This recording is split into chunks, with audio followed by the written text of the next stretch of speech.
What is up, ladies and gentlemen? Welcome to the Week Zero podcast. We are back from our hiatus. It's good to be back, guys.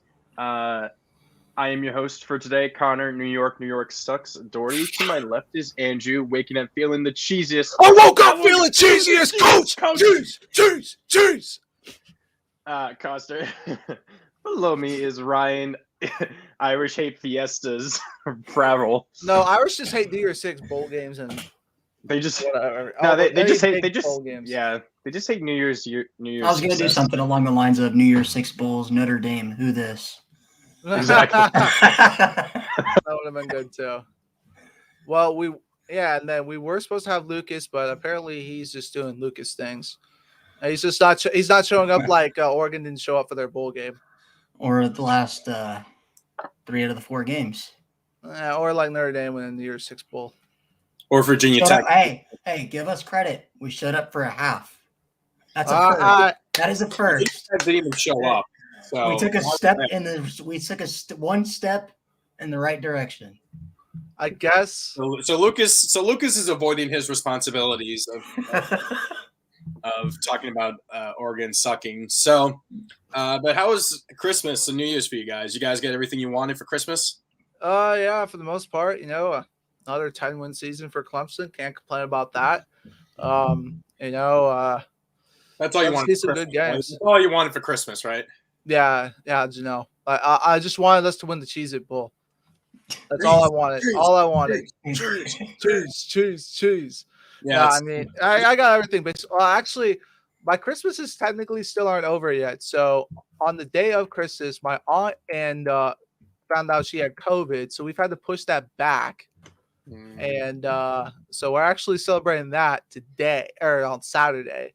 So it was kind of a little wild, but it's at least gotten better. Weird. Yeah, that's the first time I ever had that happen. So I mentioned this to my family and stuff. I realized I'm now an adult when I'm perfectly happy and actually excited when I get clothes for Christmas as gifts. Oh yes. Oh, I did get plenty of those. Like nice long sleeve shirts and got some gloves and stuff and got some pairs of socks. I was like, oh sweet. The main thing is pants and socks. I'm good. Yes. So yeah, adult responsibility sucks. What's up, Josh? What's up, Luke, and all of them? Speaking of Josh, did he win? Speaking of Josh is leading our pick'ems by how much? now. By 1. He's in first. I'm in second. Oh yeah, the tiebreaker is the score of the game. So. Yep. So sucks my jam. So yeah, but I mean, real quick, well, we can probably do this later. But Ryan, what's the pick'em numbers right now? Or you can. I'm actually figuring that out right now. Oh, you're figuring that right now? Okay, yes. We'll get back to that later.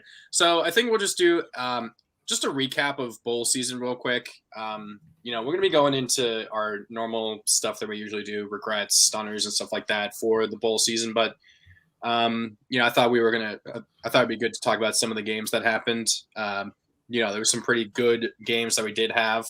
There was quite a lot of snooze fest though, much more than I thought was going to happen, unfortunately. So I think we should start probably with the Music City Bowl, which I think that was my favorite game because I watched that all the way through. Purdue got screwed. I mean, Tennessee, my bad. They did get screwed. I agree with that 100%. I'm not usually a guy that complain. I don't like to say too much about the refs, but that was pretty bad. I was very disappointed. I feel, especially that's the second time Tennessee's had a debate or it's been screwed this year by the refs, in a very close call. I mean, I think the other one that they got right, but this one, man, was bad. Well, I mean, yeah. And what was the excuse for that? You can't review. You can't review the whether the whistle or something like that. It's because of forward progress was stopped or whatever. Which was BS because when was there at any moment evidence that his forward progress was stopped? He never. I mean, if anything, he wasn't going forward. He was going sideways for a bit. Oh, hello. Now, you know what that reminds me of? It almost reminds me of I don't know if you guys remember that Jonathan Taylor. what was his name? The running back for Stanford in that goal line stand against Notre Dame. And Notre Dame won that game on the 4th and goal because they said his forward progress was stopped, even though he reached it over the goal line. I decided to come upstairs and open my door. But I mean, I feel like if you're gonna especially with all the reviews we've had this year, there were a few times where we've had a lot of long reviews. If you're gonna review it and replay in general, get it right. I mean, Tennessee deserved to win that game, in my opinion. But Hendon Hooker just continued to make Virginia Tech and Justin Fuente look like a fool, though. So. I will say, though, that both teams decided not to play defense for the final 5 minutes of that game. Which was fantastic because I was crazy going back and forth those last 5-6 minutes or whatever.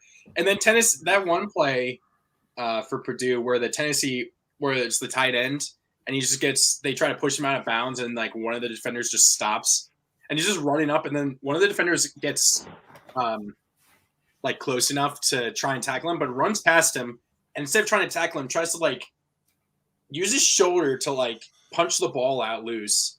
And he just gets dragged in the end zone. I'm like, what is this guy doing? That was it was such bad defense at the end, but it was such a good game at the same time. Yeah. So yeah, obviously Tennessee. Yeah, I mean, I don't know. I was fine with Tennessee losing just because I don't like Tennessee, but I mean, I can understand, the issue that was going on there. And I think the other big game was the Rose Bowl. That was a crazy game. Who was it? Was it Lucas? Was it Lucas who said best Rose Bowl of all time? He said sometime during it, or was that one of you guys? I didn't get to watch. Oh, go ahead. It was definitely not the best Rose Bowl of all time, but it was definitely a good Rose Bowl. Real quick, which one was better? Penn State versus USC from a couple years ago, or this one? USC Texas. No. Oh, that too. But you can also say Georgia Oklahoma as well. I'd take Georgia Oklahoma over all those, except I'd say it's USC Texas. And I think USC Texas is still one. USC Penn State was a great one. Yeah, but come on, national championship though. I gotta go. They're all great. Come on. But was that really a Rose Bowl? I mean, yes, it was the Rose Bowl. It was the Rose Bowl. And it's just the same thing, the playoff semifinals, that just made it that much better of a game for Georgia Oklahoma. Yeah. So, but I mean, this one was really good, and the team scored 5 touchdowns combined in 3 minutes. No, this one was a great one. Yeah, and I just want to say what could have been for Utah had their quarterback not gotten hurt. I felt so bad for him. Oh, Rising. Yeah, Cam Rising. He was playing a great game too. Was he their starter the entire season or no? Originally it was Charlie Brewer. They were terrible with Charlie Brewer. Then they bring in and then they brought him in, and then they they just got a lot better. And he's in the transfer portal now, isn't he? Rising has a few years. Or is Rising in the transfer portal? No, not Rising. Brewer, I believe. Rising's not a senior, is he? No, he's a sophomore. He's a sophomore. Well, then I think I could see. Yeah, I mean, this will be something we can talk about later. But I think Rising's looked good enough that I think Utah's going to be a threat for next year as well. Well, what is it? They said Utah is basically returning their entire team, except some of their O linemen, and then I think they said there are 2 linebackers. Everyone else is coming back. So. Wow. Yeah, and the thing I will say, the one thing that really showed for Utah was not having 3 of their 4 DBs really hurt them. I mean, shoot, they had one of their running backs was playing 2-way ball, and you see that in high school a lot, but you never see that really in college unless it's desperate times. Well, I heard about that, but I thought that was a lie or no, it was definitely not. I saw. What was it? Jabril Peppers was the last player that we seen do that, right? I mean, Jabril Peppers, he was on and off, but this is the first time we really seen that in a game. He was playing I think never really coming off the field except for special teams. That's crazy.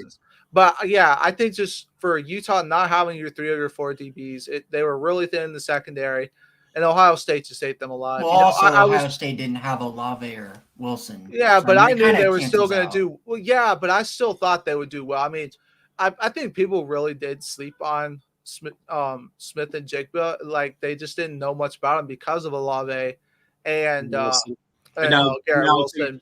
And then I knew he's made some great plays. I've seen Smith and Jigba. I mean, that receiving core this year is great that they had this year. I think I asked after the game if Smith and Jigba is better than Olave and Wilson. Or mean, he could be. I mean, I wouldn't go there yet. I wouldn't go there yet, but he could be. And I mean, shoot, look at also Marvin Harrison's son. I didn't even know he was playing. I don't even know he was playing football yet. State. I completely forgot about that. Yeah, and he really hadn't done anything all year and had to come up this game, and he just had a great game. Yeah. I thought he actually played a really good game for them as well. It looked at the beginning that Utah was going to be able to slow them down, but then finally, once they found their rhythm, Ohio State offense was unstoppable. I mean, I think also it's a good game for what's it called? I think it's also a good experience though for Utah because it hadn't really been in a big game like this in a long time. It was their first Rose Bowl, right? It was their first Rose Bowl, but they've been in the they were in the BCS. They beat Alabama, I remember, in the 2008 was it Sugar Bowl? So it's not like they hadn't been in a big bowl game before, but like obviously the first time in a while where these guys had been in there. And I think it could be really good for next year because with all the guys they have coming back, that team could be really special. They were so fun to watch. I will say, I know Lucas is going to be like, I hate this team, and that's understandably so. But watching that team was so fun. Mm-hmm. I enjoyed it a lot personally. Yeah, definitely. I definitely agree. And by far, Utah was the best team in the Pac-12. I mean, I don't think it was very close. Yeah. I mean, especially in bowl season. I mean, yeah. I mean, I guess. I mean, I think if Oregon had been a little more healthy at the end, maybe. But, yeah, they definitely – but I think that definitely Utah is the favorite going into next year. They've got everybody coming back, especially now Oregon going through a transition phase with Dan Lanning coming in as head coach. What's going on with USC with Lincoln Riley there? Well, USC, I think it's different because that's still going to be a little bit of time. I don't think that's going to be immediate success for them because Lincoln Riley's got a lot of stuff he's got to work on there. Yeah. Okay, well, Ryan's gone for some reason. Because his cat kept meowing. I was dealing with that, but okay, I was gonna posit a question, which I mean, you can answer this. Yeah. So now that we've talked about that, obviously the playoff games, yet again, both of them snoozers, unfortunately for both of them. So which team do you think performed better in the loss, Michigan or Cincinnati? Cincinnati, 100%. They at least kept it at least somewhat close going into halftime. There was still hope that they could come back, and the fact that they kept it, I think, as close as they did. Yeah, it was 17-6 for the longest time, and I just kept thinking they just need one big play. They get that one big play to get like a touchdown or something, they would be right back in it. Like and they were close. I think just their game management. I think their management and sometimes on offense was not good. At times, I think it definitely did show that also that they were just getting but they were also getting manhandled at the line of scrimmage by Alabama's defensive line, which also didn't help. No, they could not run. Well, they could actually. Jerome Ford was able to run it a decent amount. It's just they couldn't pass protect more than anything. Yeah, I will say that like ESPN, and we're talking about Cincinnati, right? Yeah. Well, we're talking about which team that lost in the playoffs did better. I feel like Cincinnati would beat Michigan. That's just, I mean, honestly, that's just. I think this is why, and it's not even because I think Cincinnati has better athletes. Obviously, I think Michigan has better athletes. The quarterback play, in that game against Alabama, Ritter had no help from his O-line. I mean, he had 4 or 5 passes batted down. He was like 6'4". Yeah. Like, no, if you're an O-lineman, you can blame Ritter for that. He was like 5'8" or something. But here's another thing though to say about that. We saw Bama just gash Cincinnati like crazy the entire game running the football and run the football on defense. Michigan's bread and butter, yeah. I think Michigan would still win that game. No, I think it'd be a closer game. I definitely think it'd be a closer game. But I think at the end, I think Michigan would still have a little too many athletes for Cincinnati. And that's no disrespect to Cincinnati. I want to say, first of all, that Cincinnati, They deserve to be there. They Yes, 100% deserve to be there. Anyone who says that, I'm sorry, you don't know what you're talking about. And I also want to ask you, who would have made that game any better than it was? I mean, what? You look at the teams behind them. Notre Dame would have got smacked. Who's behind Notre Dame? Who's six? Baylor probably would have been smacked. I think Baylor been able to keep it defensively. Baylor would have kept it interesting, but their offense, I just don't think would have been able to make enough plays. And then like same with like Michigan and Georgia. I think and I'm not trying to tell Lucas also that I told you so, but I told you so that this game was playing the Georgia strengths. They just could not run the ball, and that's what Michigan has to be able to do. I mean, you saw what they were able to do against Ohio State, obviously, but Georgia's run defense, that's where their bread and butter is. And their pass defense, actually, this game was pretty good too. I mean, if you watch Michigan this year, their 2 games that they lost to Georgia and Michigan State.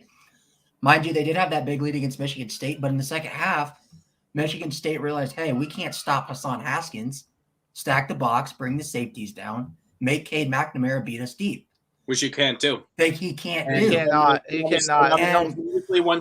then of course they bring in McCarthy, and then you just know they're going to try and run the ball. And of course McCarthy had those 2 fumbles near the end of the game. One of them. Yeah, I do say my dad was watching the game as well, but he really likes McCarthy going forward for Michigan. I think McCarthy really could be a good player for Michigan. Is McNamara a senior? No, he is a sophomore, I want to say, or junior. But I do think that McCarthy will challenge him for the job. I definitely think because of his running ability. I mean, Cade McNamara can run, but I think raw talent-wise, if he can develop it a little more, I think definitely McCarthy can be better. But let's also not take away from Michigan got smacked around, but you can't take away from what Michigan did this year. They were the first unranked preseason ranked team or to make the playoff. And I mean, they beat Ohio State for the first time in 8 years. Go 12-1. They had a 0.02 or something % chance to make the playoff. There's a lot of great takeaways you can take away. It's just this year it's Georgia and Alabama and everyone else. I mean, usually we'd say it's like Clemson, Alabama, and everyone else, obviously, or Ohio and Ohio State, but obviously not the case this year as far as that goes. But yeah, it's just really and also the people complaining about the SEC, all SEC national championship. Yeah, I know you're tired of it, but I mean, it is annoying. But it is annoying. No, it's fair. I mean, it is annoying, but I mean, they're the best teams. I mean, what do you want to do? You just don't want to have the best teams in there. I mean, you all complain about or make them play in the first semifinal. No. Why would you do? No one wants to see the back-to-back games. That's silly. Stop. That wouldn't make any sense. No, I mean, if you go to the 12th team, that Georgia played against you on the title game. Yeah, I mean, these other teams. So what? You're gonna give these other teams also an easy shot. I mean, if you want, but I think these other teams were glad to play either of the SEC teams in the first round in the way though, because at the end of the day, if you're gonna be the best, you have to beat the best. That's really how it is at the end of the day. Mm-hmm.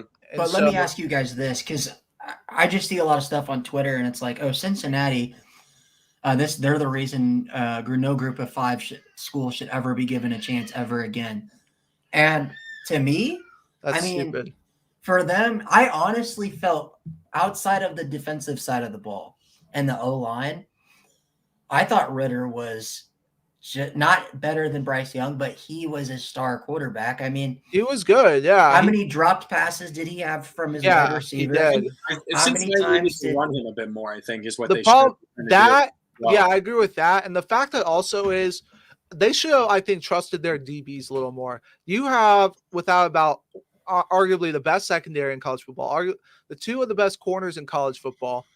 They don't have John Mechie. You saw what they were doing to you, gashing you with a run with Brian Robinson. You got to take that chance and put an extra guy in the box. They especially with Mechie gone. Exactly. They took any shots deep on. They took maybe 1 shot deep. Yeah. That's the thing. They were just at the end of the day, they were grounding and pounding you, and just it's just when I see 6 guys. I mean, when I was in high school, whenever we'd see 6, only 6 in the box, we're saying, okay, run the football all day. the matchups in general is just going to be to your favor, and especially with the way Brian Robinson was just killing. I don't understand why they didn't make an adjustment at the end of the day. I mean, exactly. Josh is like, saying. I mean, other than Georgia, I don't think there's any other team in the top 10 that would have been able to play Bama as well. But I think a lot of people forget. If you remember on that first drive, me and Andrew were talking about it in the chat. Because like ESPN the whole entire halftime, since he hasn't been able to run the ball. Cincinnati had been able to run the ball the entire game. Jerome Ford was able to run the ball. They just didn't run the ball. They abandoned it. I agree 100%. They did abandon it. It's like how the Falcons used to do when Mike Smith was there. We just literally we'd run it first, then we get bored of it, and we're just like, all right, this ain't working. A lot of people forget on that first drive. Take you back to that first drive, and it's what, second and goal at Alabama's 10-yard line. Alec Pierce is coming off of a slant. He's wide open. That, to me, makes a huge difference in the game. If Cincinnati goes down and scores 7 and answers Alabama, I feel like that changes the entire feel of that game. Probably. Because, I mean, Bama, because I don't think Bama wasn't really taking shots. They weren't willing to, I guess, take any shots really down the field much. I mean, they did a few times, but they were just perfectly fine, just running the ball down Cincy's throat. But they weren't asking Young to carry them to victory. You know what I mean? So no, they didn't. Surprised about it. I think Brian Robinson, he didn't score any touchdowns, but I mean, he was the reason they were able to get down the field and score those touchdowns because of how well he was able to run the ball. Mm-hmm. Also, can we talk about that one play where just out of the corner of his eye, Bryce Young was able to pitch it back after escaping a pass rush to Brian Robinson. He got 20 yards. But then it got called back for no, it was didn't. That the one that got called back? No. This one No, this was that's a different one. I know which one. I know the one that was an insane play. I was I was very impressed with that. Okay. So I think we need to quickly move on because I think we just need to move on to the next segment because there's not really. Is there any other games you guys really want to talk about, or is it just the playoffs and stuff? No, just I mean, we're gonna be talking about it now, so we'll go to our stunners and bummers. Well, one more thing, Stetson Bennett. I mean, I'd like to apologize to Stetson Bennett. I've been very harsh on him this year. I have been very. I did say I need to apologize to him. He had a great game. Now I just do want to see him though against Alabama before I get completely 100% apologize to him because that's the one that seems to have gotten him. Now don't get me wrong. I think he is the guy for them to go. As much as I think JT Daniels would be good, it's just this immobility would just kill him. If Stetson Bennett was just what Georgia needs to do is they need to give Caleb Williams $2 million and wait until next year to beat Georgia. So then Stetson Bennett and JT Daniels enter the transfer portal. Well, we'll see. If Stetson has a good game, Stetson Bennett comes to Virginia Tech or something, and I'm just like, I don't know what to think now. So what percent chance what percent chance do we give JT Daniels transferring this year? I mean, if what we think happens with Caleb Williams does happen, which is going to Georgia. Well, they're saying right now, LSU because that's where he originally apparently was going to commit. UCLA apparently is a top candidate, which is weird.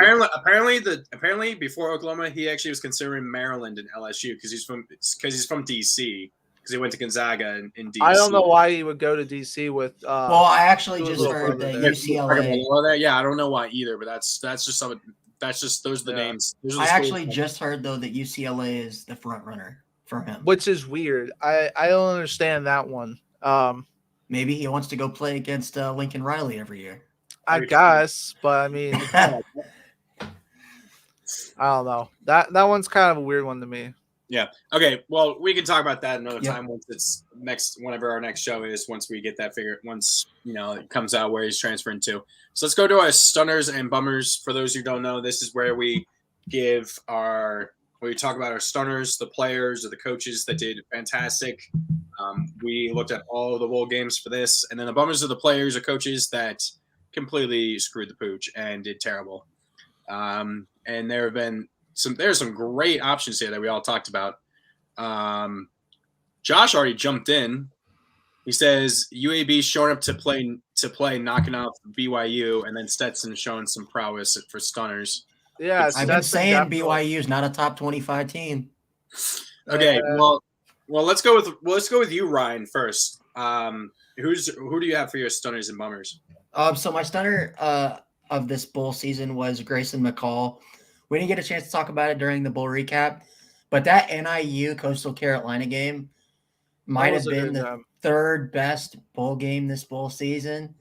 Back and forth, and it even ended on a controversial call as well, with NIU supposedly being out of bounds with 2 seconds, but they let the clock run anyway. I don't know what was going on. It was kind of a weird play. But Grayson McCall, I mean, this dude, I feel like he's got to be an early front runner for Heisman next year. I mean, dude has been balling out the last 2 years, and in that game against NIU, which has one of the best defenses in college football, 22 for 30, 73% completion for 315 yards, 4 touchdowns, and no interceptions. And then that game-winning drive at the end of the game that ended up sealing it for Coastal. One of my favorite players. And then for my bummer, Brock Purdy. I mean, I don't know how many times we've had to say it on this show. The really weird fumble at the end or whatever. Yeah, I mean, that wasn't a weird fumble. I mean, Mario Goodrich came and stripped it out. No, give Clemson credit for that, but it's more than just one game and one play for Brock Purdy. It's been the same issue his entire 4-year career at Iowa State.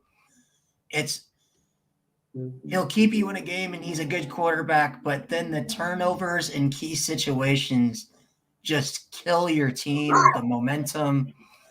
I mean, that's just the story. That's his last game as a Cyclone, that's the story of his career as a Iowa State Cyclone. Just the turnovers and not being able to stay consistent. I mean, he came in this season as seen as for this upcoming draft as if he played well as a potential first round pick, and now I don't even think he's a mid to late round pick. I don't even know where he's projected. I thought last time I seen was 6th round. So I probably wouldn't even take him there. I probably would. I think he's going to go undrafted, honestly. Yeah. I think he does have another year. He'd come back. So it just feels like he's been there forever.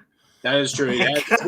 I mean, yeah, he literally holds. I think he holds or co-holds 32 Iowa State records. And you know, one of those records, most turnovers by an Iowa State quarterback in school history in a career. I mean, yeah. Probably. I mean, all you need is that fumbleception from last year where literally threw it backwards for a pick. That's like the play that's going to be remembered by.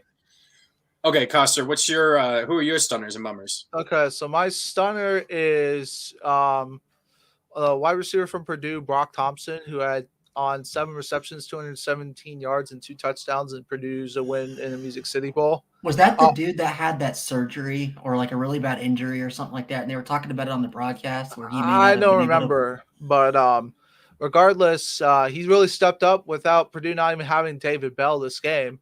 Which was really, which I just think that was going to be a huge difference, and that's why I didn't think they'd win. So give it credit to them, and also Aiden O'Connell.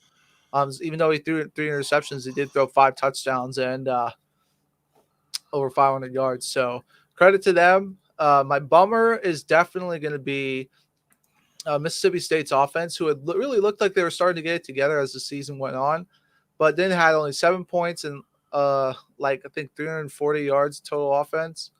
So very disappointing there, especially against Texas Tech, who I didn't really expect for that one to do that or to just be that bad. So I was very disappointed in that. But yeah. Okay. So my stunner is Jackson Smith in Jigba, wide receiver for Ohio State. Finished with 15 receptions, tying a school record that he also set earlier this year. 15 receptions for 347 yards, school record and a bowl game record all time for any bowl, and 3 touchdowns. And he has broken onto the scene this year. Coming into the season, I don't think anyone really knew who he was. Is he a freshman? I don't remember what. No, he's a sophomore. He's a sophomore. Yeah, he's at least a sophomore or a junior. I really hadn't heard of him until I think probably that Nebraska game where he set the record for catches in a game for Ohio State. 15. He's made some good catches over the years just from doing my top 25 plays. He's made some very nice catches as some very nice toe tappers, just some very nice acrobatic plays. No, he's the real deal. Yeah, but I think it's just because there was Olave and Wilson. It was the two of them that got all the attention, and so he was. Yeah. Well, also him as a returner too. Olave and Wilson were dealing with injuries this year, and he kind of came through in a few games. Well, how many big kick returns and stuff did you guys see him at? I mean, I didn't really watch a lot of Ohio State this year because they would always play for whatever reason the same time Notre Dame did in that like 2:30, 1:30 window.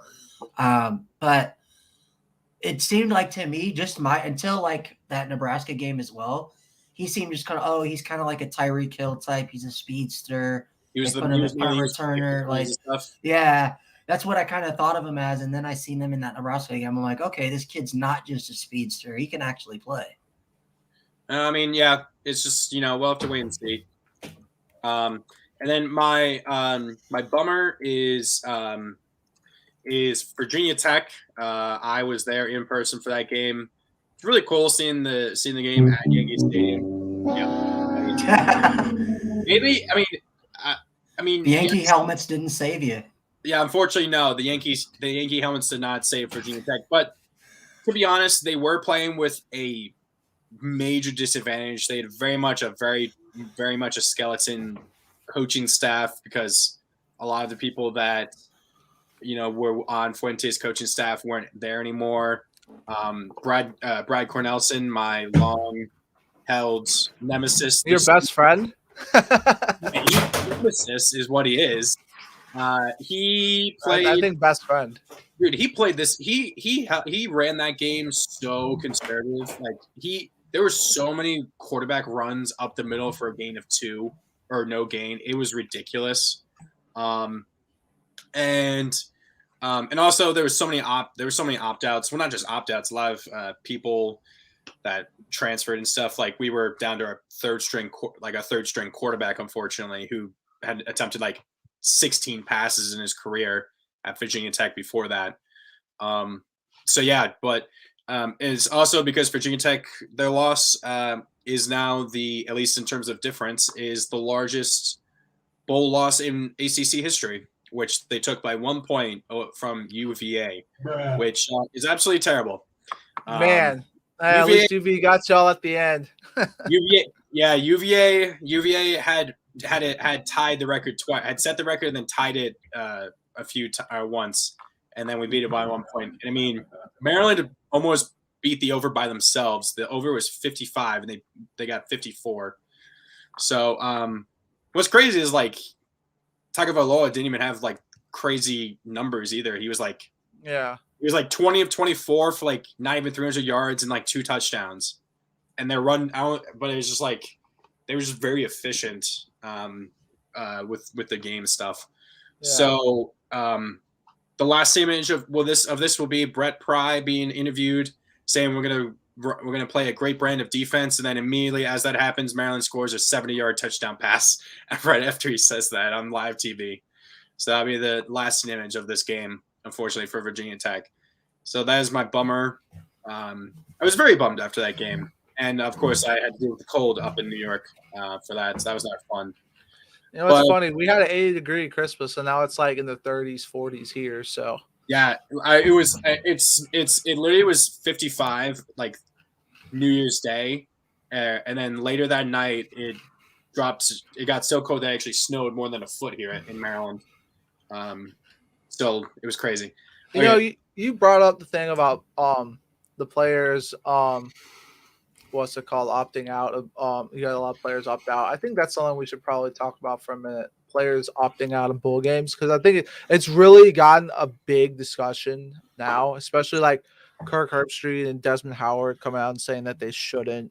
But then we had someone with the example of guys who do it, as in Matt Corral, and end up getting hurt pretty bad. exactly. Yeah. So, what do you think about that, Connor? I love how you've taken over and you've taken the hosting gig from me for a second for that. Found that kind of funny, but It's in my natural I think instinct. Kirkstreet and those guys. I mean, definitely like Desmond Ritter, obviously, or not Ritter. Desmond Howard, like he was a player, obviously, and that really wasn't a thing that they did back when during his heyday when he played. But I think they just need to kind of be quiet about it. I mean, obviously, we can't. That's obviously I'm pot calling the kettle black with regards to that, but like, it's their decision. I'm not going to hold a grudge against a player for putting their personal interests over a team. Especially if it's a player like Matt Corral, who was seen as probably the number one quarterback coming out for this draft. Yeah. Apparently it's a very minor. It's not a bad injury. It's like a ankle injury, but it's not that. Yeah, bad. thankfully, actually, so it's not gonna affect him. But if it was worse, broken ankle or something, that's gonna ruin his thing. So I mean, like, I would have had a problem with him opting out to avoid that. Obviously, now, Sam Howell playing for, UNC and stuff like that. It's a little. For me, it's a little. I think the better the game that you're in, less appropriate it is. I will say that, or the less. I think like if you're Sam Howell, I wouldn't mind you taking that out because you're playing in a game that's not that big. If you're like a starting quarterback, like especially if it's like Bryce Young decides to just sit out a playoff game or something to save himself, then that's when it becomes a real problem. I think, right? Ryan, it's not snack time. I see you. Yeah. But I think that's really. I think it's just like the higher the game in terms of points, the less okay I actually am with it personally. I think here's how I look at it. If it's a New Year's Six bowl, I personally think, especially like depending on it, like with Kenny Pickett, you just helped Pitt get to this game. Why not finish that out?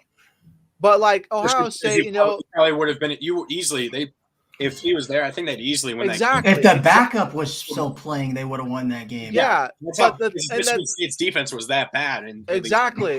So like if you're like it's like and say with like Utah. I mean, obviously, I don't think they really had anyone sit out, but like if it's like a big deal, like you guys haven't been here, like those teams like that, yeah. But if it's like Ohio State, like I get it more because like really this is, even though it's the Rose Bowl, it's still a big deal. But like for them, that's like I think that's a consolation prize because they were thinking national championship. And for most of them, that's might have been like the second or third time they played in the Rose Bowl. So exactly. So it's like not important anymore. So I think depending on. For the most part, like other small games, like I don't really care about that. Respect to Clemson for not doing that. That's one of the only few teams you saw like with any opt-outs, which was really cool. But regardless of the point, I think if it's a New Year's Six bowl, and depending on how it is, like if this is like a big deal for your school, like for Pitt to get up there, I did not like Kenny Pickett not playing. I did like that at least he was there with the team and like talking to the quarterbacks. At least he was there, but like a lot of guys won't even be with the team. Like Kyle Hamilton and Kyron Williams were not with the team. Oh, that's trash. And they are like that's bad. Yeah, I don't well, those guys are emotional leaders too. Like when stuff would go bad, Kyron was yelling at everybody on the bench. When stuff went bad in the second half, there's nobody yelling at anybody, and that's why it spirals because you don't have those guys. I mean, even if they're not going to play, at least be there for your team. That would be my one gripe. Be there for your guys. I agree. I remember Breece Hall was there for Iowa State. Unless you're a player that has decided to enter the transfer portal and has announced that, if you're just opting out to protect your health and stuff, I think it's good to be there on the sidelines at least, like you said, to be the most leader. And I mean, it's at least good. Pickett was up in the box. I think in the offensive coordinator's box or something. So he was there, but I feel like for something like that, that's a great opportunity for him to increase his visibility even more with the NFL. Obviously, 100%. Because obviously, like, I mean, I'm sure it's not going to affect their thinking of him. Like, oh, he's not team player. Like, I'm sure that could be a thing that where they're like, oh, he's going to put his interests ahead. Yeah, if you're not going to play, at least be there. I didn't know that actually about Kyle Hamilton and Kyron Williams. That's actually very disappointing for Notre Dame. I mean, especially when it's like those are the two main guys. Like when Notre Dame beat Clemson, I understand you guys didn't have anybody, but those were the guys that really did something that game. Like those were the guys that were in people's faces when Clemson went down and came back in that game that were like, hey, we could do this. Like, but the thing that bothers me the most about it, Kyle Hamilton, I didn't like how he handled it. He had that minor injury against USC in the middle of the season, and he could have came back 2 weeks later, but said he was not going to come back unless Notre Dame went to the national championship. So he wouldn't have even played in the playoff? No, he said I'm not playing unless you guys make it to the title game. Oh, so yeah, he was gonna say that's so selfish. Yeah. So like okay, if it was that I don't like either. The fact that he said you're only going to want to play for that, okay, dude. Like you're a big reason that they would have been able to. You're a big reason they could have gotten there. Like you would have been needed to even get to the playoff and win the playoff game. Acting like it was going to be I don't like that at all. And then it bothered me because after he makes that comment, he's around the team. Like, I understand you're going to be around the team, but it just seemed like he was. Kyron was a different story because he played the entire season and waited till we for sure knew we weren't going to be in the playoff to say he wasn't going to play. I have respect for that. That's different. But if you have an injury and it's minor, like it's different if you say like you like tweaked an ACL, then you could sit out the rest of the season. But I mean, he had it was like a knee bruise or something like that, and he missed you could have been back the next week. Yeah. And to sit out and leave your team like that, I mean, yeah. That's one of those that's definitely a very I mean, this is what Luke said at that point as a coach. If they make the playoff, I would sit on the bench. I wouldn't have played. If he said you're going to be down, I'm like, okay. We get an Antonio Brown. Oh my God! Can you imagine? I've actually learned there's some more stuff, and he would have gotten like $1 million bonus, and they just apparently there's a lot of things that apparently have come out about that. Well, we can talk about that. We can talk about that. We said we're planning, and we'll say this now. We're planning on doing like a NFL playoff preview prediction show as well. We can talk about it then. Yeah. So we'll talk about even though Connor and Lucas's teams are the only ones that are going to be in the playoffs. I don't care. I don't even care. Do you realize the difficulty for Virginia Tech, what the Ravens have to make it? We need the Jags to beat the Colts. We need the Raiders to beat the Chargers to beat the Raiders. We need the Dolphins to lose to the Patriots, and then we have to beat the Steelers. Speaking of NFL, though, I believe Clemson's the only school to have 3 receivers with over 1,000 yards. Just gonna put that out. Clemson just keeps winning, huh? Wide receiver, you baby. Wide receiver, you. Okay. I never thought that Hunter Renfrow would have gotten over 1,000 yards this season. Hey, that's a good point. Like half of those yards came against Denver. We don't talk about great. it. That's probably okay. We're gonna go to our regret of the bowl season. So this is our regret pick, or it's usually just our regret pick. What team did we make in the pick'ems that we thought was going to win the game that we regret picking, either because they embarrassed themselves or whatnot? I'm going to say, jokingly, for everyone except for Ryan, for all of us, it was picking Notre Dame. Yeah. 28-7 is the new meme around here for this. Yes, sir. Heck, 28-7. We got 28-7 now. We got 28-7 that is now past 28-3. Yeah, I'll guess. And that does not go away until Notre Dame wins a New Year's Six bowl game. Pretty much, yeah. Yeah. Pretty much. I mean, 28-3 will still kind of be back there as well for the Falcons for a while until they really do win a Super Bowl. You really got to stop picking on Andrew about that. Leave the Falcons alone, man. All right. Yeah, it's literally 5 years old, okay, at this point. Leave it alone. I mean, that's my regret. Dan Quinn's gone. Quite literally, I will say it's probably picking – there's like 3 I have. It's not picking Western Kentucky.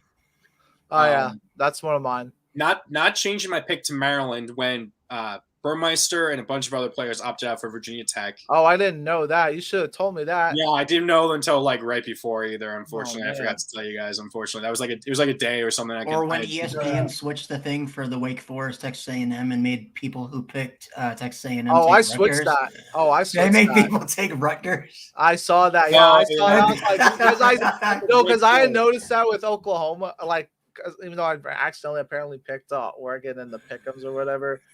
When I went back to check, I'm like, wait, they probably have that, don't they? And sure enough, yeah, they did. So, and then, I mean, yeah, I was joking, but a little bit, but I will say picking Notre Dame, all of us picking Notre Dame. I mean, like, I do think they were still the better team if they were to play with full healthy team, not healthy teams, but if they had Kyron and Kyle, I think it would have been different. Well, it's unfortunate, but it's an unfortunate start for Freeman's career. Yeah, I mean, I'm not going to take anything away from Oklahoma State, but well, Oklahoma State wanted to give that game away, though. They did. They did. Yeah, they did. They could have just put that game to bed way sooner. That game should have been like Oklahoma State should have had like 44, 45 points or something. Like they should have had I should have known off the back that Jack Cohen throwing 70 times in a game, you're not going to win.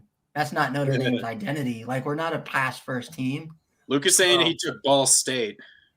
That's his regret. Okay, Ryan, who's your regret? Well, speaking of that, Luke, you guys said it was the best team in Indiana, and they got walloped by Georgia State. So I told you Georgia State was going to win. I can't remember where I took in that. I mean, there's so many games. You took Ball State. You, Lucas, you and Lucas and everybody else except me and Andrew took Ball State. Yep. All the viewers took Ball State. I have no idea. You played yourself. One of my also biggest regrets is North Texas. Man, they deceived us. All taking Jackson State. They got completely curbed. Well, it's not really a regret, but they got they fooled us by beating the crap out of UTSA the week before the Conference USA championship game. Yeah. I agree 100%. They did. But yeah, those are definitely mine. But my regret, I'm trying to think now. I just going had a brain fart. It was picking Virginia Tech. Because I was sold on you guys winning the last two games and beating Virginia. I was sold. Congratulations. You played. And then I was like, oh wait, this is the same Virginia Tech team that got walloped a couple times this season. Yeah. And has no offense. I think Virginia Tech literally had maybe like 30-something players that were like scholar. Like they had less than 30 players that were scholarship players that didn't play. And something I kept seeing on Twitter was people were saying how skinny and short, how skinny and like not big everybody was, and it was just because they were all like they were starting a lot of freshmen. Like literally, their top two receivers that they had were like guys that had one career reception between the two of them. Those are their top two guys that game. What's the deal with not starting your freshmen on the bench? Like you're in a bowl game. Are you talking about Taj Bullock? Yes, why not? Like honestly, like you have nothing to lose. Who is the Blumrick or whatever? He's not going to be the starting quarterback next year. Why not? Josh said he picked Louisville to beat Air Force. Big. I took Air Force in that game. That ended up being a good game at the end. It looked like Air Force. I took. You got to take the military. I think in every bowl game, I'm always gonna take military academies just because that they went 2-0. So is Malik Cunningham the new Lamar Jackson? Because he broke Lamar Jackson's record for the most rushing touchdowns by a Louisville quarterback this season. No, because he's not quite there yet. He's definitely has the capability to at some point, but he's not quite there yet. But anyway, yeah, taking Virginia Tech, I bought into the 2 wins. I was watching that game the whole time. I'm like, please put the freshman in. You got nothing to lose, they randomly put him in sometime in the first half for 2 plays, and all he did is hand it off, and then Blumrick came back, and then they just ran it again. I'm like, why was he in there? And then they finally put Bullock in the fourth quarter, and he drives him, and he has like a decent looking drive, makes a few passes and stuff. Like this is his first action all year, except for like one pass. I never understood why teams don't do that. You're already losing. Why not He should have been starting from the second quarter or the second half started. Yeah. And they went into the fourth quarter, and I mean, it's unfortunate. Virginia Tech, I think, honestly, other than not knowing what the coaching staff, I think really the quarterback situation is actually the most concerning thing for Virginia Tech, because now, other than Blumrick and Bullock, Braxton Burmeister's gone. Knox Caden. Do you guys have any QBs in this upcoming recruiting class? No good ones. No good ones, if I can't think of any. Or none at all. Honestly, I can't think of anybody, honestly. But I will say this: it did kind of, I don't know if you got this sense, Connor, but it did from the start to the end of that game, I got the sense from the Virginia Tech coaching staff that they just kind of wanted to get out of that bowl game as quick as possible. Well, that's like what Nelson definitely wanted to do, because he was run the clock. He was running the ball, running that clock down as quickly as he could. He just wanted to get out of there because he knew that was his last game that he was going to be doing there. No, I'm just saying, like, the players didn't even look like they wanted to be there. Like, honestly. Yeah. Probably. I mean, honestly, I have no idea. Okay, let's move on. We've been talking about that too much. Let's go to our meme team of the week. Well, this is really a full season. We forgot to change that. Wait, meme Texas? team of the what? Unfortunately, it's not Texas. No, Texas is back meme. We'll see if that's been put to rest in 2022. You know what? You might have to change that video, Andrew, and put it in somebody saying Notre Dame in front of Texas. Not quite. Nah, Notre Dame at least making big bowl games. Calm down. Yeah, but you guys are not down that bad. We still have Texasing and stuff, or we can Longhorning or Irishing. Yeah. Longhorning. And we didn't get to see Nebraska, the best 3-9 team of all time. Well, here's our first one, and this is mine. That's Man, talk about you blew it. Yeah, no, I mean, no offense to Notre Dame, but I did not expect that. I don't think any of us expected that for the most part. So, I was talking all that smack in the group chat. I told you. Ryan, you need to really stop talking. I'm not even joking. When I sent that last message, right before halftime or something. No, it was a couple minutes before. It was right after Notre Dame scored that touchdown with like a minute left before half, and I'm thinking, you know what, we got this. We're up 28-7, and then I'm like, because Oklahoma State's offense couldn't do anything. All of a sudden, boom, boom, boom, touchdown. And I'm like, okay, we're still up 28-14. And then we get out. I don't think you sent an entire message the entire second half until after. No, I didn't.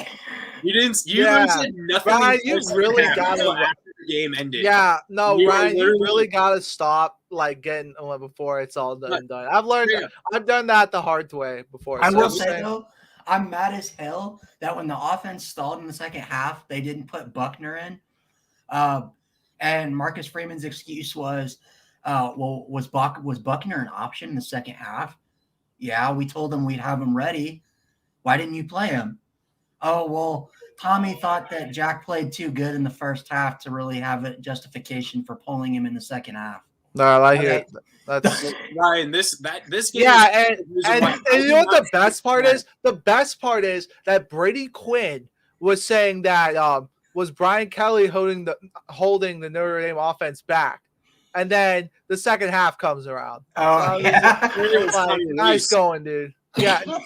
Yeah, it was Tommy Rees still. But this is textbook reason why until a game is over, I literally do not say any smack. Yeah, I try for the most part not to. I've done it too many times. I'm sorry, I didn't think my team would blow a 21-point lead.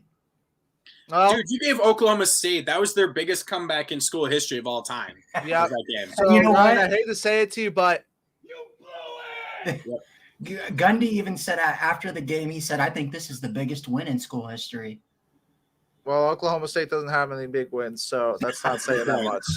I mean, when they have 10, 11 wins lifetime against Oklahoma, that you want to talk about the most lopsided in-state rivalry out of all the. I don't understand how it's even gotten its own nickname at this point. But also, we got to give credit to Jack Cohn and Spencer Sanders because both of them broke the record for the most passing yards by a quarterback in the Fiesta Bowl ever. Spencer, even though Jack Cohn beat out Spencer Sanders. Well, Spencer Sanders, I think, had more total yards because of all the rushing. Yeah. Yeah, Sanders, I will say, redeemed himself from the Big 12 He almost championship blew game. it with that fumble, though. That Yes, fumble, he did. Well, there was also the fumble at the goal line too. Yeah. Oh yeah. Oh yeah, by that other guy. All right, but okay. Ryan's meme team, if you can bring that up, Coster, is the Oregon Ducks. Oh my God, that's terrifying. That is terrifying with those eyes. That is just scary. I know Lucas will never admit it, but this had to have been one of the most overhyped teams this entire season after beating Ohio State. Yeah. I mean, of course, it doesn't help when you lose C.J. Verdell, but yeah, I mean, yeah, that's just. I think Anthony Brown was the wrong quarterback option. They should have given the other guy a chance. It's not even that they lost; it's the way that they lost. After the Ohio State game, that Anthony Brown is what's going to hold the offense back. I literally said that. I said it too. I agreed with it too. We both said that, and he's like, "Nah, he's fine." He's like, "Nope." Crying. Oh, I just realized. I mean, it's perfect. And it's like I sent that thing in the group chat when Utah unveiled their Rose Bowl uniforms, and I sent it to Lucas, and I said, "What do you think?" And he didn't even respond. So I think Lucas is just as tired of hearing about Utah as anyone. Yeah. Well, I'm sorry. He's going to hear about it more, I think, next year. I hate to break it to him. There's always next year, Lucas. Yes, there is always next year. My meme team is not just a team; it's an entire conference. The Circle of Suck. The Pac-12 went 0-5 in bowl games. The only other bowl game that they had was canceled due to Corona Chan. Well, even Washington State. Yeah, it was Washington. Couldn't win, even though they had a replacement. Yeah. UCLA did. That Washington State lost the replacement game, right? What UCLA did to NC State was BS. I will say that. It was BS, but I think it's hilarious because Clemson finished with more wins than NC State. So hey, you know what? They only did that so it wasn't. What was it? Would have been 0-8. It would have been 0-7, at least. I think NC State would have easily won that game. They would have for sure. So the entire conference lost every game it was in. Obviously, Utah was the closest. Really, every other game was pretty much in comparison, pretty much as close to it as possible. I will say though that Utah probably had some of the cleanest uniforms. Without a doubt, the most fire uniforms. Remember when TCU did those when they were in the Orange Bowl with the rose? Like I had a horned frog like chewing on the rose. That looked weird. So I liked it. Can Utah we stop saying that the ACC is the worst conference now? Can we say the Pac-12 is the worst? Oh, anyone who thought the Pac-12 was better than the ACC is tripping, bro. I'm sorry. No offense, Lucas. Lucas tries defending it, but it's not. Pac-12 has had 2 representatives in the playoff. Technically, so is the ACC. So I know, but at least the ACC has been in it every year, other than this year, pretty much. Yeah, exactly. Actually, no, it's only ever been Clemson. There's never been. Florida State. Yeah. Can you imagine how people think it's easy for Clemson to win the ACC? Imagine if they were in the Pac-12. Oh yeah, no, I would take even this year. They probably win it. Okay, so and we just wanted to quickly do this one. Our best bowl game of the season or bowl season. This is the games. This is the one game each of us thought was the best. I'm gonna go with the Music City Bowl. I'm going to go with the Rose Bowl. You're going with the Rose Bowl, and who are you going with? Ryan? Oh, what was it? The Las Vegas Bowl? The one with Coastal and IU? No. That was the Tail Greeter Cure Bowl. Yes, the Cure Bowl. Yeah. So we just wanted to quickly bring that up. I don't think you don't have the jerseys for recruitment pitch, do you? I do not, unfortunately. Okay, so we can't do that. We do have the pick'ems updated, though. Oh, you do have the pick'ems? We wanted to update this. I could add those jerseys real quick, but I don't think Ryan even gave me one of his. Yeah, we didn't give I didn't. So it's okay. That's okay. We can do the pick'ems thing, and also we can do. Let's go ahead and in case we want to make another pick for the national championship, we want to change that. We already said them, but we already. Well, we can change it though because now we. Now we can. Because for Ryan, Cincinnati didn't make it. I didn't have them winning it all anyway. I had Georgia winning it. Okay, but yeah, still, Yeah. But we can throw that in there. So, but Ryan, go ahead and give us the updated pick 'em. Okay, so as of right now, this is waiting to be determined until the end of the national championship. Connor blew past Andrew for the first place. I wasn't in in our first. pickings. Yeah, No, you were. I was up by. I think it was up by 1, or Were you you? Yeah, Kyle was up by 1. I was Okay. not up by winning. 1 going in. So he didn't blow by me. He just escaped ahead. But I will say this though, Connor. I don't know how you did it, but you were at the bottom of the Capital One pick'ems for like the first multiple games, and then he just skyrocketed. So Yeah, I had. there was a lot really of weird picks though by Connor. He picked a lot of weird teams. Yeah. It worked out for the most part, honestly. Yeah. But Connor's ahead with 181. Andrew is in second place with 178. So it doesn't matter now. I've won. It doesn't matter what the no matter what, Connor's the winner. Victory. Let's go. Even though I did better in the bowl season pick'ems than Lucas, it wasn't enough to close the gap. Lucas still finishes ahead of me in third place with 164. and I finish in last place with 161. Full 20 points. Point difference. All right, but I guess so. So I guess we're gonna go ahead and make our picks for the national championship. Well, right. Oh, and should we say that right now, Josh, if you're watching this, hopefully you are still. He should be here. You are leading. Yes. So if that continues after national championship weekend, you will get to be on the show next year. Yeah, because he's up by 1 on me, and it all just depends on tiebreaker. If I choose Georgia and he chooses Bama and Georgia wins or something, it all just depends on the tiebreaker, I think. Yeah, it does. So, but at the same time, I think it does. It shouldn't matter because he either way. I think he'll win, even if I get it. It doesn't matter. I think we should. He's been here. He's been the guy who's been here the longest. We need to get him on anyway. We'll get him on anyway. Screw it. We need to get him on sometime. So, and also, how about those Cats, Joshua? I know you were happy about that one. That was a big win for the Cats. So. Oh yeah, Kentucky. I think. Yeah. So, So I'm gonna take. Luke's happy he didn't finish last in the bowl pick'ems as well. I really do. At this point, I just want to see the reign of Alabama be slowed at all. So I'm going to take Georgia. Obviously, their history, they haven't won. They've lost their last 7 games against Bama. And the SEC shorts, did a great short where Georgia asked every team that's been Bama in the past decade for advice. It's like, oh, you need home field advantage. You need, a generational type player and stuff. And it's like, oh, I'm not gonna have any of that because we're playing in a standard Midwest neutral site game. It's like, oh, well, you're screwed. You're gonna lose anyway. So, I'm just gonna say this. If Clemson doesn't beat Bama twice in the national championship, Bama wins 7 of the last 10 national championships. So for the rest of the college football world, you're welcome. That's all. I'll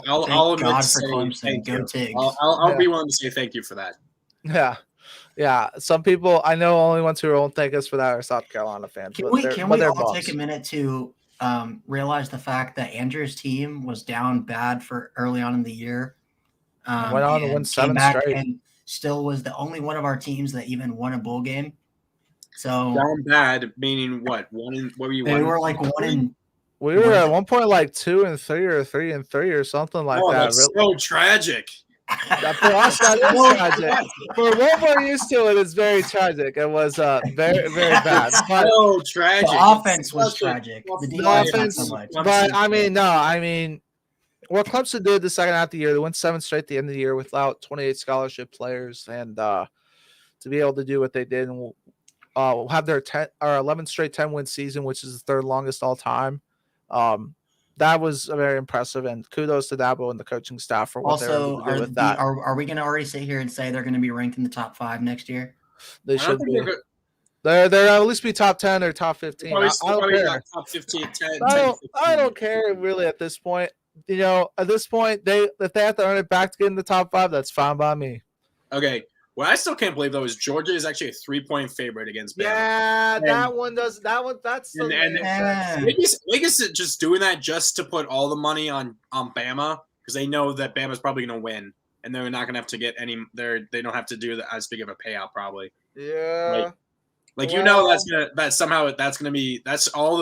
that's literally the bulletin board. Well, here's the thing: you're an underdog by 3 points, and that's all they need. Well, here's the thing: if you bet on Bama now, you're going to make the money, and then that's true. But I feel like, but at the same time, still. Nah, I mean, Georgia's favored by 3, Luke. Yeah, they are favored by 3 points. They first came out was 2.5. I was like, what are you doing? They went up by half a point. Exactly. Yep. I guess Menchie. Literally, I guess it's Menchie not being there. Georgia's really going to be made into rat poison is what's going to happen. They're going to be made into rat poison, and Bama's going to chew them up and spit them out. Well, I'm so glad Claudia's not watching Georgia, but I have no faith and confidence in that, honestly.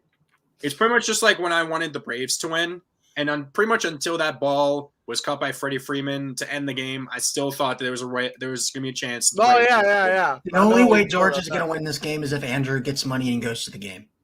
Exactly. Unfortunately, I will be in Athens watching that one again, which is where I was last time they lost it. As much as I'd love to. Wait, why would you go to the same place they lost it last time? I'll just go to a different bar. Costa, you really just need to record if they are winning. You need to just record your reaction if they do win that the end of it, and we can watch it. Or when they lose. No. And to do it live on his channel. He used to do it live on his channel or Instagram. I am gonna be too effed up for that, bro. I am gonna be too effed up for that. I am gonna at that point if they're gonna be winning. Oh man, all hell's breaking loose, bro. Just make sure that 28-3 doesn't happen. No, they can't do that. There's no way they hold Bama down for that long. Josh has the right idea. Put it this way: you bet on Bama, either you win money or you just win. If you just honestly, yeah.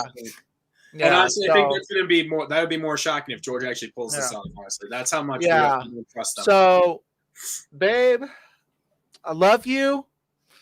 I know she's not watching right now. She's had a long day. It's first day as a student teacher, so she's been napping a lot of the day. I originally did take Georgia to win this game, and then I saw the money line.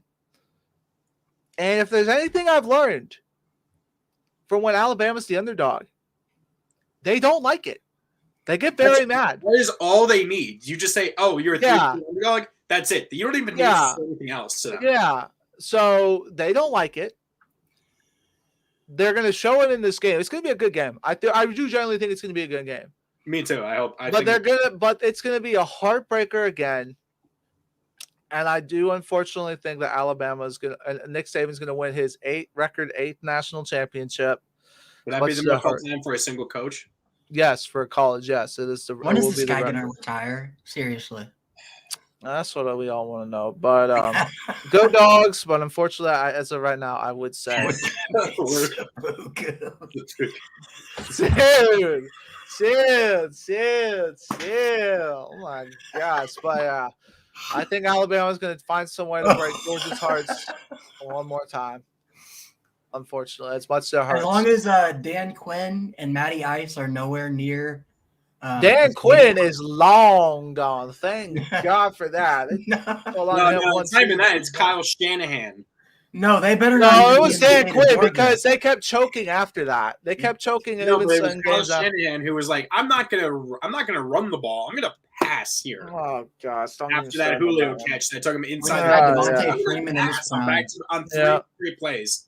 You get sacked twice out and knocked you out of field goal range. I don't know what you were thinking there. Yeah, and especially because they had one of the most clutch kickers of all time, and Matt Bryant. Well, you know what? You said Justin Tucker's name wrong. No, for us at least. Oh, for you guys, okay. Matt Bryant is our greatest kicker. No, Young Huku has come on and been a great kicker to replace him, but for the last 10 years before it was all Matty B. It was Matty Ice and Matty B. I will say this, though, Andrew, at least if anything, if Georgia loses again, you still have the Braves. Yeah, I do. I do have the Braves. Funny fact, I'm But- actually wearing my Braves World Series championship stuff that I I didn't mean, get for Christmas. things could change. The Braves, the bad mojo might be gone with the Braves. We'll see. We gotta see. We Don't gotta jinx resign. it. We gotta resign Freeman first. So, Well, I'm Still talking working about. on- I'm not talking about that. I'm talking about for Georgia sports in general. well, the Hawks need to step it up. Then Trey's getting no help. Man's literally putting up insane numbers and still can't get any Okay. help. Ryan, your pick. All right. Sorry, Costa. I needed to cut you off. We Fair, need to- fair. Hey, is this going to be the first show under an hour and a half? Thank Yes, God. this will be finally. See, it's because we don't have Lucas. But And also, there All right. wasn't any real good games other than like 3 games that we could talk I'm about. going to Yeah. stick with my guns here, and I'm going to make Coster happy. Give me Georgia. Give me the dogs. They're going to get rid of the curse against Alabama and not Man, being I able hope to beat so. them. And also, who would love to see Georgia win? I mean, honestly, Everyone except Bama fans. And my parents, Bama Tech fan. fans. I have my whole rest of my family and brother, mom, and dad. They'd be sad. but You know, I the mean, funny thing is, I bet if Alabama wins, that Georgia Tech fans will be partying harder than if Georgia won it.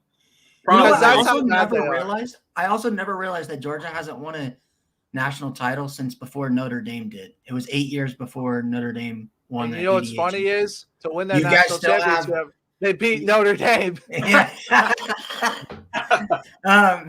But I mean, honestly though, if they win this, how I could see the whole state of Georgia imploding. I mean, just because, It's going to. I mean, I thought Eagles fans were No, bad. it'll implode whether they win or lose, honestly. It'll No, implode everyone's either just gonna go home and be sad if we lose. They ain't gonna implode. it's just going to be pure depression if they lose. Yeah, If that's they how it win- was last time. That's how it'll be again. But if they way. win, Coster. What did it cost? 28-3. so Andrew, But it honestly took though, 5 years. if Georgia finds a way to win this, what are we looking at in the scene of downtown Atlanta? Are we looking at cars being Atlanta- lit on fire, or are we looking Atlanta, I don't know as much. That'd be if the Hawks won the NBA Athens would be on NBA fire. title, yes. But Athens since will be it's burned like Rome. Athens is gonna be insane. That's all I'm gonna say. would there be Yeah. horse poop being flung like there Well, was? No, when we Eagles- we don't have horses, thankfully, in Athens. Thank God. That if there were Atlanta, then you could say yes, because there is horses there, but no. Oh Jesus! But I sure hope that they're gonna get it. But man, with that I'm money just so line, excited if they win it. I want to see how Georgia fans act. Just because. we're gonna be. Oh no, I'll take plenty of Snapchats and record them. So and I'll send them to y'all. So don't worry. It's gonna be wild. I mean, during the game itself, it's gonna be wild too. Yeah. I mean, it was for We the gotta last have time. cake on the show next week if Georgia wins. That's a must. Okay, we're gonna have cake. Okay, guys. So that's going to end it for this week. We'll probably be back next week just for a recap of the national championship game. Just a quick recap, and we might have some other stuff planned for next week. Are we doing the Thanks awards show everyone that next did week? watch today. It means a lot to all of us. No, we can do the award show the week after. Oh, Yeah, we'll do an award show. Probably, I'm not sure next week or the week after. We'll figure it out. Josh, don't forget to drop your. I don't know how we would do that. Josh, Drop message your- us at the Week Zero podcast on Twitter. Twitter. If you have Yeah, Twitter. just DM that, and we can reach out to you. Or We can figure out how to Instagram, get to the too. show. or Instagram as well. By the way, if you haven't already, be sure to like and follow or follow Week Zero podcast on Instagram and Twitter. As we do post a lot of content there. Ryan still refuses to give me the access for that stuff. By the way, What? Oh, well, Lucas knows the password for the Instagram. I don't know Okay. Okay, that. can we wrap this up? My dog is barking. I need to take care of bark, him. bark, Very bark, good. bark. He's barking not sure because you he's can hear so him rooting all. for the dogs. No, actually, I can't. But yeah. Also, if you haven't already, subscribe to the Week Zero Pun Podcast Intended, on and- Twitter and Instagram. And also subscribe to no punt intended on YouTube, as YouTube. well as Kos Sports and on YouTube. By the way, I will have the top 25 plays of the bowl season coming out soon. I forgot there was a bowl game today. So yeah, now it's all down to one game. So Wait, there was a bowl game today? yeah, with LSU and Kansas That was State. yesterday. No, it was yesterday or Oh, it the day was. before. Okay. Well, Yeah, the point Josh is being, right. Wouldn't be a Week 0 podcast without a dog Dog's randomly barking. Yep. yep, you had to make up for Lucas. or a gerbil making whatever that weird Oh, noise. I heard is. it. I heard the guinea pig making it during the show. It Don't was worry. when it was when Andrew made a pick and it loved your pick evidently. Yeah. Okay, But so yeah. for Andrew, I don't even know what the names are. They're not there anymore. Oh, I got it. here I we got go. it. No, there There it we is. go. For Andrew, waking up feeling cheese. Jeez.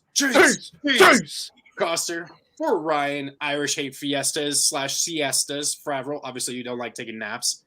I am Connor, New York sucks, Doherty. And this has been the Week 0 podcast. We'll be back probably next week, or we'll figure it out somehow. We always do this by the seat of our pants. So have a good night, Go guys. Tigs and go Dogs. Go Tigs, go Dogs, baby. Yes, sir. Doing the Corso wave. Doing the Corso wave. No, this is the Queen. No, this is the Corso wave. That's how Corso does it. Well, whatever. Bye.